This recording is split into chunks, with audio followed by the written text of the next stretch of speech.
Assalamualaikum warahmatullahi wabarakatuh. Perkenalkan, saya Susilo Sri Haryono. Saya domisili di Perumahan Jati Jajar, Blok A15 nomor 1, RT 5 RW 10, Jati Jajar, Tapos, Depok.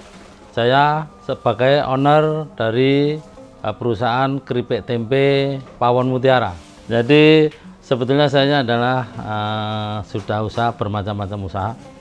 Suatu saat ya pernah saya ceritakan ke teman rekan yang lain bahwa keripik tempe ini adalah tadinya dari musibah saya. Jadi ditipu teman yang usaha keripik tempe, akhirnya saya harus bangkit, harus fokus untuk melanjutkan usaha ini.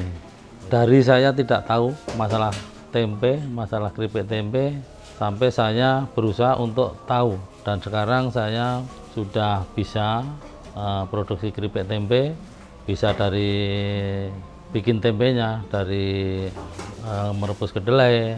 Waktu itu saya diajarin oleh Pak D-nya yang nipu saya. Mungkin karena dia kasihan sama saya juga, jadi akhirnya beliau tanpa saya minta datang ke sini ngajarin saya. Iya, jadi saya alhamdulillah seneng. Pak D-nya itu ke sini memprihatinkan bahwa kenapa modal jujur aja susah. Gitu, jadi menyayangkan. Akhirnya saya diajarin tanpa saya minta. Makanya sekarang kenapa saya sekarang buka kelas. Dulu setiap hari, hampir setiap hari orang belajar ke sini gratis. Kenapa saya terus buka kelas sekarang hari Rabu? Setiap hari Rabu, karena kalau setiap hari terus terang juga mengganggu aktivitas saya. Sekarang saya pilih satu hari di satu minggu tuh hari Rabu, khusus untuk ya produksi rutinitas tetap, tapi rutinitas untuk belajar ada. Jadi gratis, kita menggratiskan belajar dari mana saja. Kenapa? Ya salah satunya karena saya pernah diajarin juga gratis tanpa bayar, bahkan saya tanpa minta. Beliaunya datang ke sini. Jadi saat itu ya kebahagiaan yang luar biasa, karena saya kondisi tidak ngerti apa-apa, ada orang datang, ya saya pengen merasakan apa ya, orang lain bahagia seperti saya. Bahagia diajarin kemarin ya, karena saya sangat bahagia sekali diajarin kemarin. Makanya saya orang-orang mau belajar sini, siapapun dari manapun.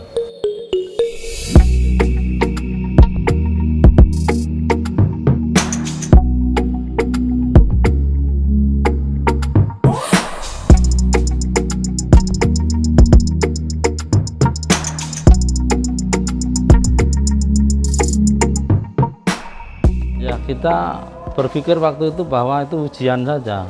Ya ibaratnya kalau ujiannya semakin berat, kita lulus ujian berarti ya pasti akan sukses lah, gitu intinya sih itu. Kalau kita tidak berani ngadepin ujian ya pasti nggak bakalan sukses. Harus selesaiin ujian itu, apapun yang terjadi harus selesaiin. Saya malah justru alhamdulillah, berarti saya ada yang mencambuk di situ. Jadi saya jadikan semangat saja, jadi kita nggak menyesal juga. Ya kita alhamdulillah saja ditipu. Jadi ya musibah membawa berkah jadinya. Market pertama itu jadi begini, saya cari market itu ternyata yang saya datangin itu adalah korbannya si teman saya ini. Jadi begitu saya nawarkan, oh ini begini-begini, orang itu curiga juga lihat produk saya. Kayak pernah lihat. Iya, kayak pernah lihat ini. Dari siapa? Oh enggak, terus saya langsung tunjuk nama saja. Ini ya, lu kok tahu Pak Susilo? Lah ini orangnya udah tak laporin kok ke polisi, saya bilang. Sudah ngabur. Setelah itu booming saya. Itu booming, saya keliling 3 hari, 1 minggu itu udah booming. Produksi pagi, sore habis. Produksi pagi, sore habis. Itu waktu itu produksi paling minim 120 kilo. Paling minimal? Paling minimal 120 kilo. Jadi 3 hari itu Bapak betul-betul cari market? Cari market, saya dari pagi sampai malam. Keliling saya. Jabodetabek saya keliling. Maksud sejabodetabek tuh Bapak? Saya keliling, pokoknya nggak pakai capek saya. Itu langsung booming, saya produksi rata-rata 150 kilo setiap hari. Setiap harinya? Ya.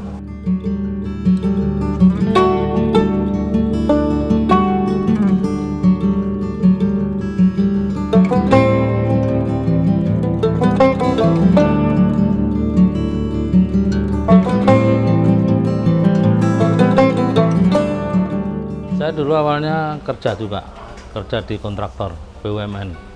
Jadi karena saya di proyek berangkat pagi pulang malam, Istri juga di bank waktu itu, berangkat pagi pulang malam.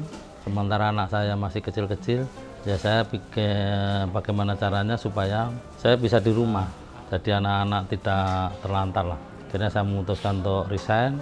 Setelah itu kita berusaha bermacam-macam, kuliner, buka rumah makan, warung makan, buka bengkel, bahkan buka toko aluminium, terus usaha frozen, usaha gudeg, catering, banyak sekali. Jadi memang saya pengen berusaha di rumah supaya dekat dengan anak-anak. Seperti itu. Setelah kita sudah mulai jalan, langsung istri saya suruh resign juga. Istri saya suruh pensiun dari bank. Setelah pensiun kita punya rencana. Akhirnya COVID datang, rencana berubah total. Pas COVID mulai ada Delta ya, itu juga tambah parno lagi. Kita sempat berhenti karena apa? Itu setiap menit aja dengar ambulan lewat. Kita mau jalan aja takut. Waktu itu pembatasan. Kita mau keluar saja sudah dibatasin. Sangat ribet sekali. Sementara kita sendiri juga parno juga. Jadi ya itu akhirnya stop produksi kita. Berapa lama tuh Pak? Seminggu lah. Seminggu itu vakum sama sekali. Benar-benar nggak ada kegiatan? Nggak ada kegiatan. Mulai lagi ya. Seminggu itu orang sudah mulai kerja di tempat lain. Ya kan nggak mungkin dong dia nunggu saya. Yang ditunggu ya bener kalau lanjut, kalau enggak akhirnya mereka pada kerja di sini. Akhirnya kita mulai lagi, cari tenaga kerja lagi. Ya dari awal lagi. Ada yang tenaga kerja lama ada, tapi kita banyak yang baru. Begitu biasa. Kalau sandungan kalau nggak ada malah nggak asik. Siap. Ya kita mulai dari diri sendiri Pak. Jadi saya produksi sendiri, saya goreng sendiri sama istri, motong sendiri. Ya saya potong sendiri, saya produksi sendiri, pokoknya kita produksi sendiri. Karena kan ya ngeri-ngeri sedap juga. Iya, benar. Waktu itu setiap detik, setiap menit itu suara sirene pasti lewat. Makanya kita menghindari juga ada orang luar masuk juga kan. Nah kita produksi sendiri. Nanti kalau ini baru nelpon, kirim ya, kirim, baru saya kirim, langsung pulang. Jadi seperti itu. Ya itu langsung kita naik. Mulai lagi terus mulai dari sendiri ya, dari sendiri. Nanti terus akhirnya kita nambah lagi tenaga satu, bisa nggak? Oh bisa, masuk. Nanti ada lagi nanya, Pak sudah mulai kerja? Mulai. Bisa kerja? Bisa, ayo masuk. Kita tambah produksi lagi, tambah orang lagi, tambah produksi, tetap berjalan. Kalau keripik tempe baru setahun. Ini baru setahun nih Pak? Ya, puasa ke puasa lagi. Oh berarti puasa kemarin itu 1 tahun? Ya ulang tahun puasa kemarin. Oh berarti Menjelang puasa itu kita mulai, puasa itu bubar. Ya saya lanjut. Hambatannya ya sama lah, biasanya marketing, terus produksi. Kalau produksi ya tetap kita harus belajar. Tadinya kalau masalah buang busuk itu biasa saya. Jadi dibikin besok ternyata busuk. Ya kita harus belajar supaya nggak busuk kayak mana. Nah sekarang kan cara produksinya mulai ditingkatkan, kualitasnya. Kalau dulu ceroboh, belajar dari orang lain yang dapurnya rapi, bersih. Dia cerita kalau tempe itu kuncinya adalah kebersihan. Saya ngikutin. Saya harus bersih juga, bersih tempatnya, bersih sarana produksinya, bersih bahan bakunya, bersih tenaga kerjanya. Itu sangat berpengaruh sekali terhadap produk kita. Nah itu saya ikutin juga. Saya ikuti ternyata benar. Saya harus belajar dari orang lain.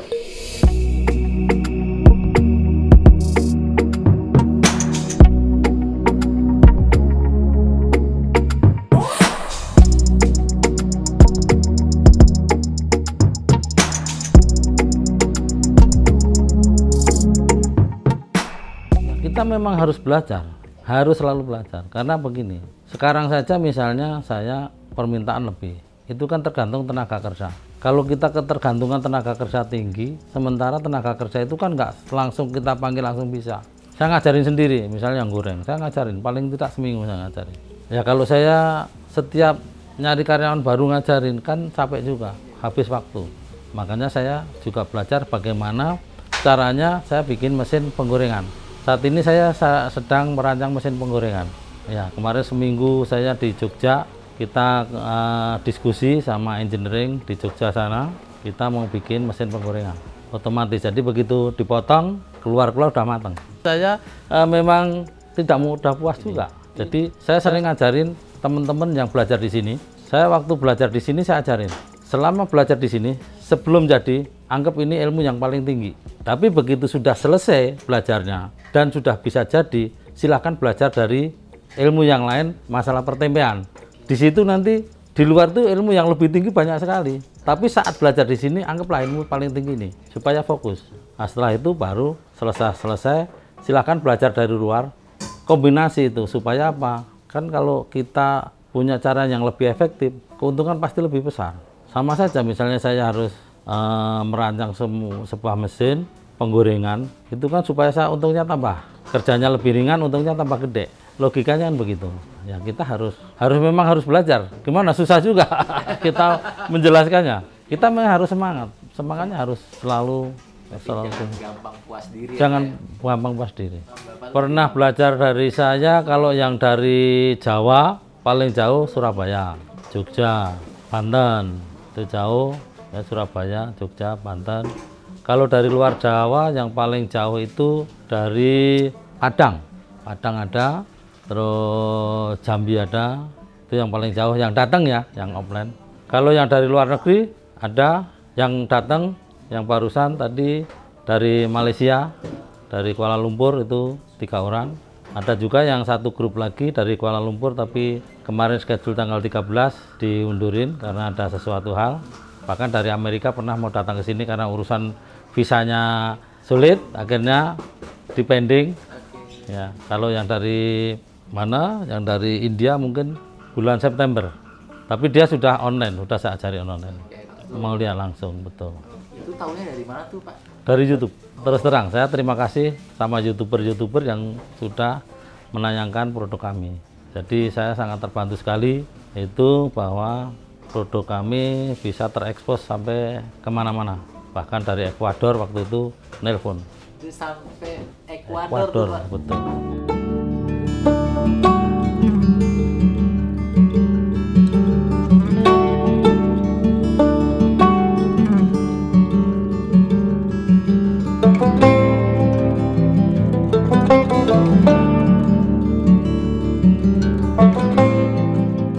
Berpikirnya begini, Gimana? saya selama ini kalau usaha tidak berpikir saya punya saingan, jadi berpikir saya adalah mitra saja. Kalau berpikir saingan itu berarti kan saya harus membunuh saingan saya, mematikan saingan saya.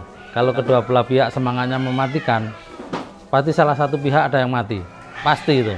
Tapi yang hidup pun akan udah sengkleh karena udah pikirannya kan tidak memajukan usahanya.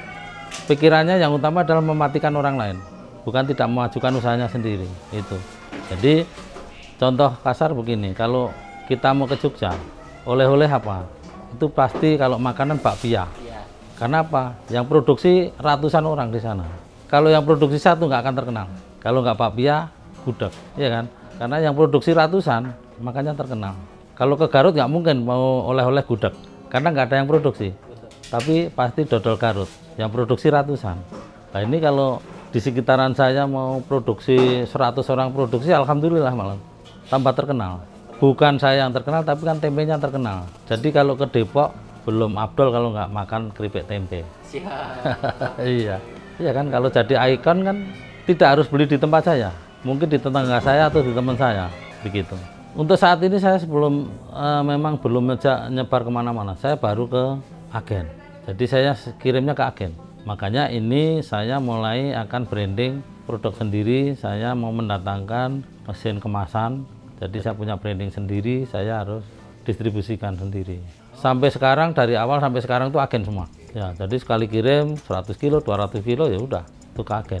Kalau perusahaan snack skala nasional, yang di TV-TV adalah iklannya, itu ada. Tapi cuma mereknya saya, mohon maaf, tidak saya sebutkan.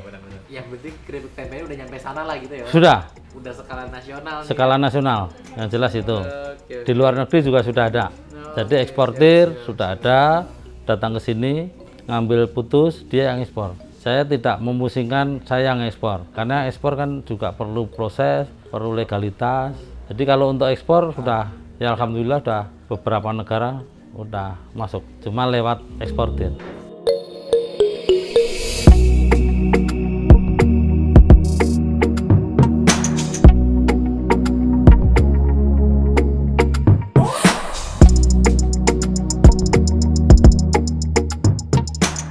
Kalau menurut saya begini, Jangan takut mencoba. Jangan takut mencoba. Gagal itu biasa, tapi jangan jadi kebiasaan saja. Kalau jangan jadi kebiasaan, berarti kita harus berusaha untuk tidak gagal. Tapi kalau seandainya sampai gagal pun, itu minimal kalau kita sudah berusaha mati-matian, masih gagal, ya sudah, alhamdulillah. Rezeki kita sampai di situ. Kita harus bangga bisa mencoba. Gagal itu nomor sekian, keberhasilan nomor sekian. Tapi yang utama adalah berani mencoba, semangat. Kita harus bangga dengan proses. Jangan cuma bangga dengan hasil. Kalau hasil gampang, kita mau nyari duit banyak gampang. 5 menit dapat. Bawa golok ke tengah jalan. Iya enggak? Tapi prosesnya kan jelek. Tapi kita harus bangga dengan proses kita. Kalau menurut saya seperti itu. Perkara hasilnya 0 nggak masalah. Tapi kan kita sudah berproses.